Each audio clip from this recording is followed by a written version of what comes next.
Hello everyone. I just want to see if this camera works. If I got an option. Yep, use the camera.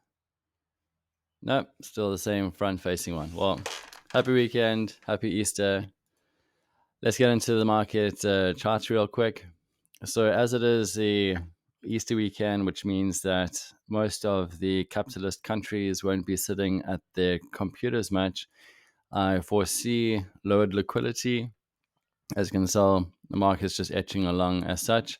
And after that consolidation or accumulation stage, the delayed energy should follow out over here. So it's probably just going to accumulate and plod along and then pop back up in that direction. Should this forecast be correct and it choose to climb along this 1/1 on this Gann fan. So we'll see on the 30th of March where that is the case. So that's tomorrow, or perhaps Sunday or Monday. We'll keep an eye out for that. Here we've got some progression. I think I can improve the scaling ever so slightly. There we go. Knock that back again so that it's nice and reactive. And yeah, you can tell it's climbed along, got a little bit tied up there. If I bring in the arc details, which I don't need to because in my mind's eye I can see them, but if you need to see them, basically danced within that resistance arc. Now it's just finding a bit of solidity along this 2/1 line.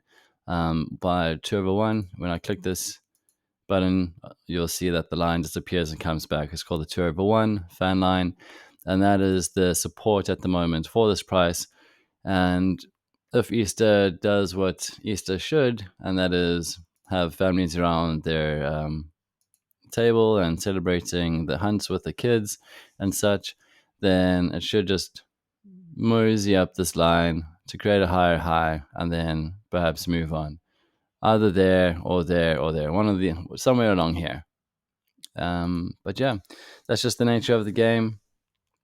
Sometimes, I mean, not often, but it has in the past happened that over quieter times, for example, like an Easter weekend, there has been this crazy unexpected surge of energy coming through. But with regards to the shape of the market as it is right now, I don't necessarily foresee it this year, but it has happened in the past. So there's a low probability of there being market action, but it's not impossible. I'd say if you're playing the odds or probability, I would rather just stay away from the screens, rejuvenate your eyes and your attention, and then you can get back to it next week. I'd say around about Monday or so. That's when you start to look at potential movements to the upside. Before I jump off, I just want to see what the notifications are about. Oh, that's so great. We're going to have some new members join MTOPS, which is really fantastic. Thanks for the boost, the hidden U1. And welcome to, it's so good to see baby photographs in TradingView. That means that you're a parent, and that's super important. A big motivation to succeed comes from children quite often, and a big motivation to grow comes from children as well. So shout out to all the parents, especially on this Easter weekend. Yeah, and to that, I'll say, guys, have a good one, and I'll see you next week. Take it easy.